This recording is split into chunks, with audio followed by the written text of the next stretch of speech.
How many times have you heard someone say this? I will learn English in the environment.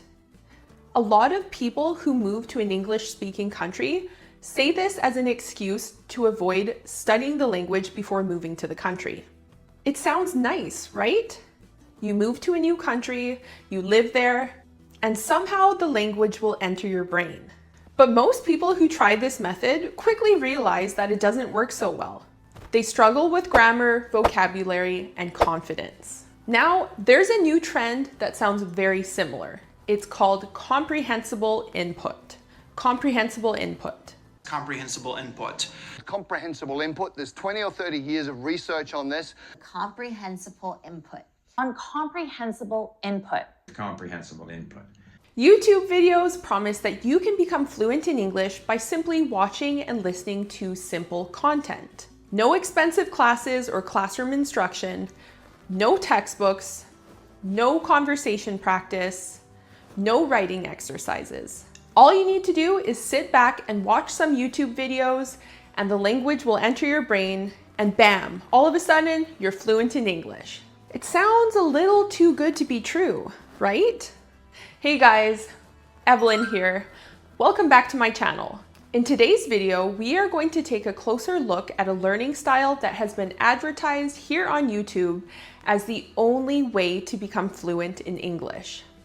Let's watch a few clips. Comprehensible input videos like this are 4 times more effective than traditional learning methods. This means that my 10 to 15 minute vlog is worth up to 1 hour of classroom instruction. The idea of comprehensible input comes from a theory made popular by linguist Stephen Krashen. He believed that if you listen to language that is slightly above your level, meaning not too difficult but not too easy, your brain will slowly pick up the language. So now, many YouTube creators are jumping on this idea. They make videos where they speak slowly, teach simple vocabulary, and act out daily situations, like going to the store, or making tea, or talking about the weather. These are real-life vlogs, traveling, and adventures, all designed to be as interesting as possible to teach you English with comprehensible input in a fun way so that it doesn't feel like work. It doesn't feel like you're studying. Whether you're beginner, intermediate, or advanced, these videos will help you become fluent in English and should be a part of your daily study routine. It sounds easy and even fun, but does it really help? Now, quick disclaimer here, you guys. I'm not knocking comprehensible input as a learning style exactly. What I'm talking about today is the fact that this learning style is being advertised on YouTube as the only way to become fluent in English.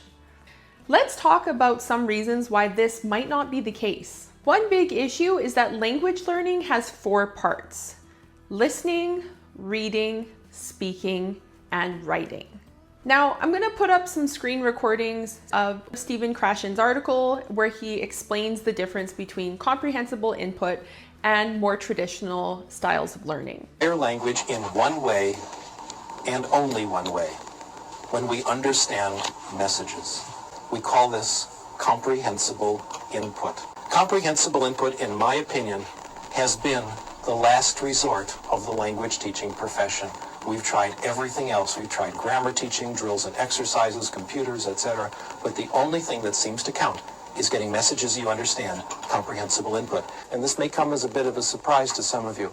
Talking is not practicing. It means if you want to improve your Spanish, it will not help you to speak Spanish out loud in the car as you drive to work in the morning.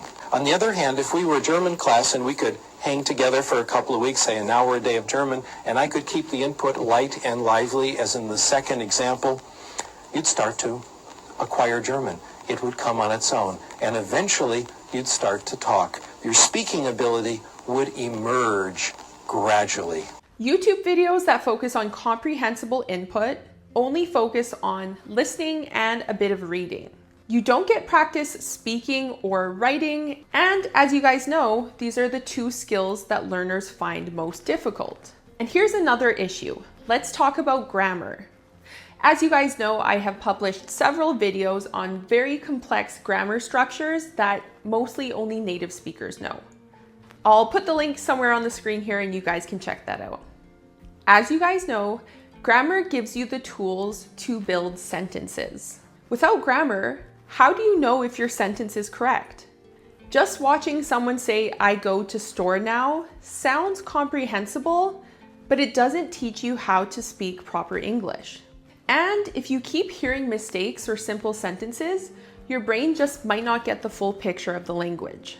Now, this comprehensible input strategy or method of learning lends itself well to YouTube videos for several reasons. Many of these so-called teachers of English here on YouTube actually lack the expertise to properly teach grammar rules. Second, correcting students is impossible through YouTube videos. And as you know, speaking practice is not really possible through these YouTube videos either. Now, many of these videos appeal to the allure of free and fast content. Comprehensible input videos like this are 4 times more effective than traditional learning methods. This means that my 10 to 15 minute vlog is worth up to 1 hour of classroom instruction. Content that is free and that gets you to fluency fast is super appealing, and I don't blame a lot of viewers for being enticed by this type of content. So many of these comprehensible input channels suggest that textbooks should be thrown out because they are no longer necessary, and all you gotta do is watch some simple YouTube videos in order to become fluent. But here's something strange about their methodology. When they explain their theory, if they do, they use very complicated English. The third step is more optional, but if you want to remember these words for the long term, especially if you don't have the chance to speak English a lot, you can use an SRS software. And if you don't want to use an SRS software, you can just simply review the words on your own time whenever you feel you need to revise them. And it's just 3 steps to follow. So in summary, watch comprehensible input videos like mine. Use the ChatGPT prompt I gave you in the description to help reinforce what you just learned. The third step, use an SRS software for long-term memorization. I'm talking months and years. Many viewers will hear the term comprehensible input and think, that sounds fancy. That sounds really interesting. I need that in order to become fluent. But then when you watch their lessons, it's actually really simple stuff. This is a cat. The cat is sleeping. The cat is happy. Let's go outside. Outside. This is a door. I am opening the door. These are my shoes. This is a dog. This is a dog, an animal. The dog's color is beige. So if you're a beginner, the explanation of the theory is too complicated. And if you are an advanced learner, the content is actually too easy. It feels like the method misses both groups. So comprehensible input, as used by some of these YouTube content creators, is really just a fancy name for something basic, teaching simple vocabulary. So the question arises, what actually works in language learning? Language learning is not magic. It takes time and effort and a mix of different activities. Most successful learners do the following. They read and listen to interesting material. They speak with others, even if they make mistakes. They write short texts. And they review grammar and vocabulary. So yes, input is important, very important, but on its own, it's not enough. Think of learning as a sport. You wouldn't become good at football just by watching games, right? You need to play, practice, and make mistakes. So is comprehensible input bad? Not at all. It can actually be a great tool for listening and learning how a language sounds. But it's just a tool, and it is not a shortcut. If someone tells you, just watch my YouTube videos and you'll become fluent, you might want to be a little skeptical. The truth is that language learning works best when you combine input and output, and when you challenge yourself with vocabulary, grammar, and speaking. And when you learn actively rather than passively. So don't believe the hype of just watch and you'll get fluent. Use videos, but also speak, read, write, practice, and make mistakes. Balance is key. So if you found this video useful, please don't forget to hit the like button, subscribe to my channel, and share this video with anyone else who is learning English. Please subscribe for more honest language tips. I'll see you guys next time.